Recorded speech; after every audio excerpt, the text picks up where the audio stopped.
牛油係咪好健康？大家係咪應該食多啲牛油，攝取多啲嘅飽和脂肪呢？今日咧好想同大家分享飽和脂肪咧背後嗰個歷史係點樣？點解今時今日咧好多人都話應該要食多啲飽和脂肪係唔緊要嘅喎？同大家分享我嘅睇法嘅。你有冇係避免食一啲嘅動物脂肪呢？你嘅經驗係點樣呢？歡迎你喺下邊留言同我分享啦！如果你中意你嘅影片，請你俾個 like 我，同埋請你訂閱營養師媽媽頻道啊！我呢個頻道咧係介紹一啲唔同嘅健康食物啦，點樣去改善你嘅健康嘅。呢個頻道咧係會每週更新㗎，歡迎你係分享俾你身邊嘅朋友啊！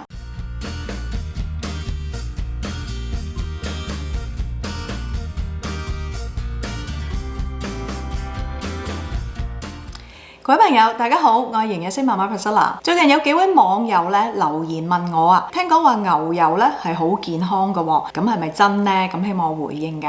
牛油係咪好健康咧？都唔係第一次有人問我噶啦，亦都有啲人問我豬油係咪好健康啦？Ghee即係呢一隻印度嘅酥油咧係咪健康啦？今次咧我就一次過回應翻嘅。其實有啲營養概念咧，無論你係重複咁樣去解釋，都會有好多人講話你唔明啊，你過時啦，又或者有啲人咧會話其實你講咁多，究竟係可以食定唔可以食啊？營養學咧，好多時候係一啲好複雜嘅營養嘅學術研究啦，喺嗰個傳遞信息嘅過程裏邊咧，就將佢簡化成為一啲好簡單嘅營養信息咧，就俾普羅大眾。好多時候咧喺呢個簡化嘅過程裏邊咧，就會生咗好多嘅誤解。有陣時有啲嘢咧就唔係好簡單咁可以同大家講咧，就係話可以食唔可以食。好多時候咧係究竟可以點樣食同埋食幾多嘅？呢10幾20年嚟啦，都成日講咧牛油、動物油咧係唔緊要㗎，飽和脂肪都唔緊要㗎喎，其實唔影響我哋嘅健康。咁呢個係咪真嘅咧？嗱，首先講下牛油嘅營養價值先。牛油嘅營養價值高唔高咧？1湯羹嘅牛油咧係有102千卡嘅，裏邊係有12克嘅脂肪啦，當中咧80%脂肪咧都係屬於飽和性為主嘅。有冇維他命礦物質咧？咁係會有啲油溶性嘅維他命嘅，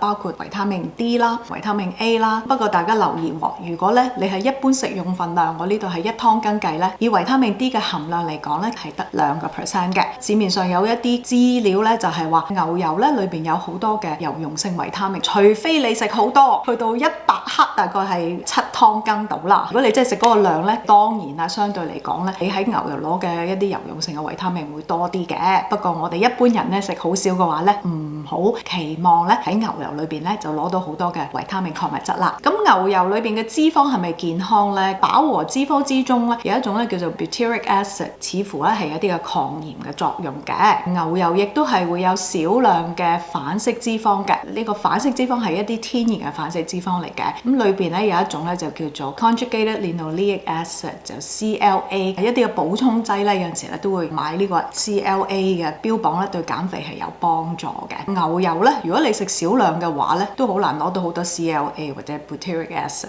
如果你抗炎啦，點解要食牛油去抗炎呢？你可以有好多蔬菜水果天然食物嘅選擇㗎。如果你淨係食1湯羹嘅牛油嘅話咧，你都係攝取到好少 CLA 嘅啫。相對嚟講，你食好多嘅牛油，咁你攝取好多嘅熱量，咁又係咪會達到減肥嘅效果呢？咁當然唔係啦。簡單嚟講咧，就係牛油咧並唔係一種好營養價值高嘅食物嚟嘅，遠比起好多譬如蔬菜生果啊、全穀類啊，甚至肉類啊，其實佢營養價值並不算係出色嘅。你想唔想安坐家中就有註冊營養師助你達到你嘅健康目標？港營聚在線營養諮詢為海外同香港嘅人士提供方便、彈性同埋省時嘅營養服務。線上嘅服務係包括 messaging 嘅支援，會面前後同營養師有更緊密嘅溝通。馬上預約你嘅免費評估啦！2014年嘅時候咧，《時代雜誌》Time Magazine 咧，佢哋嗰個封面上面咧就寫住 Eat Butter。咁佢哋有篇文章咧係寫住 Ending the War of Fat， 裏邊咧係提到咧就係話，原來牛油咧唔係唔健康嘅 ，Butter is back， 大家可以又食好多嘅牛油啦。個標題下面亦都特別寫到咧 ，Scientists label fat the enemy，why they were wrong。科學家話脂肪係大敵嚟嘅喎，其實佢哋錯晒啦。嗱，呢個標題咧好 juicy，令到咧，成個傳媒咧，成個媒體咧都係報導啦。點解呢個時代雜誌有呢篇報導咧？就係講緊2014年嘅時候咧，係一個文獻咧，就係 Annals of Internal Medicine 出咗一個咧綜合分析嘅一個報告，就 meta-analysis， 得出一個結論咧，就係減低攝取飽和脂肪咧，對減低你嘅心血管病風險咧係冇幫助嘅。大家都成日都話要減少攝取飽和脂肪啦，傳媒咧固然咧就係好喜歡呢一啲推翻咗間時啦睇法嘅一啲嘅報告啊，報導出咗之後咧，咁喺學術界咧都有好大嘅爭議嘅。我以下落嚟講嘅咧都係發表自哈佛大學嘅公共衛生醫學院啦一篇嘅文章，咁大家可以去下邊説明文嘅連結嗰度參考翻㗎。原來咧出咗個報告之後咧，哈佛大學裏邊咧其中一位好著名嘅教授啦，咁佢一向都係做開相關嘅研究啦 ，Walter Willett 啦，提出咗一啲唔認同嘅睇法嘅。第一個重點咧就係 Walter Willett 咧認為咧呢一個嘅 meta-analysis 咧裏邊咧係冇包括咗一啲好重要嘅研究喺個分析裏邊嘅。綜合分析咧 meta-analysis 呢個方式咧就係攞好多唔同嘅研究啦，睇翻當中咧一啲嘅結論，做一個綜合嘅分析，本身係一個幾好嘅方法，因為你同時睇好多唔同嘅研究，唔係淨係參考一個研究啊嘛。但係咧亦都有個盲點咧，就係如果你揀嘅做綜合分析嘅研究裏邊咧冇一啲好關鍵同埋好重要嘅研究嘅話咧，咁你嗰個結論咧有陣時咧就會係偏頗咗啦。第二咧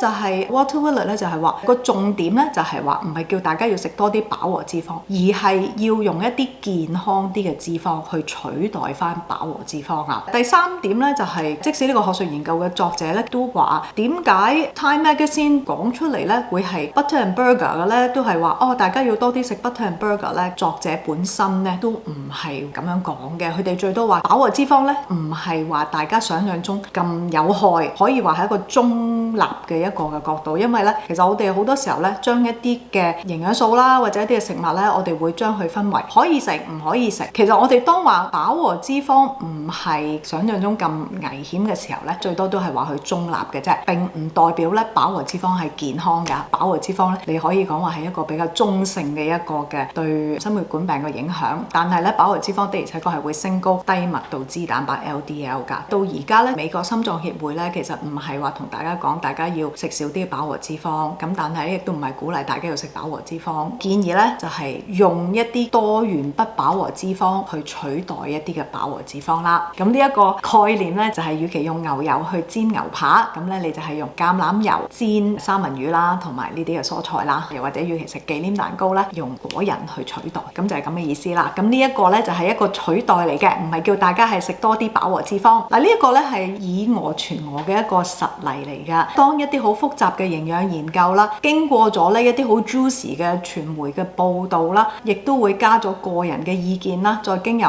YouTube 嘅世界啊，各人都係會發布資訊嘅一個世界裏邊咧，就形成好似今日咁樣樣。咁好多人咧覺得食多啲牛油唔緊要，食多啲豬油都係唔緊要㗎。講到最尾啦，牛油咧大家係可以適量咁樣食嘅，即係我哋咧健康嘅飲食裏邊咧，你都可以接受到咧唔超過10% 嘅熱量嚟自飽和脂肪嘅，即係少量啦，唔係話你完全唔食得，但係咧亦都唔適合大量食㗎。譬如咧有啲 YouTuber 咧，佢哋都標榜自己淨係食牛扒同埋牛油嘅，食一個 carnivore diet， 純粹係食動物性脂肪嘅，係咪對大家健康好咧？咁我第一問啦，就係如果你食好多牛油嘅，咁你腸胃受唔受得到咧？都好飽滯嘅喎。同埋如果你係有胃酸倒流啊，即係我建議唔好試啦，因為咧油類咧高脂嘅飲食咧係逗留喺胃部嘅時間都好長嘅，就唔係所有嘅人都係受得到㗎。第二咧就係當你食好多嘅牛油或者好多嘅飽和脂肪嘅時候咧，佢會唔會係影響咗你食其他一啲健康食物嘅胃口咧？會唔會因此而食少咗蔬菜水果咧？你攝取嘅維他命、礦物質啊、抗氧化劑啊，係咪又低咗咧？咁嗰啲點樣去取代翻咧？咁呢個咧就係想大家係考慮嘅問題啦。不管我自己啦，或者我對我客人嘅建議咧，咁目前嚟講咧，我咧冇覺得有足夠嘅證據咧令我係建議或者我自己去食好多嘅牛油嘅。大家咧要考慮到啦，如果你本身食好多嘅動物脂肪嘅話咧，咁你一切健康嘅情況咧係咪理想咧？係咪適合你自己咧？有問題請問下你嘅醫生或者營養師啦。今日嘅分享就到呢度。如果你想下載一啲健康餐單，譬如想降三高啊、啊，或者想食多啲健康食物嘅話咧，歡迎你去下邊說明文嘅連結嗰度下載啊！多謝大家收睇，拜拜。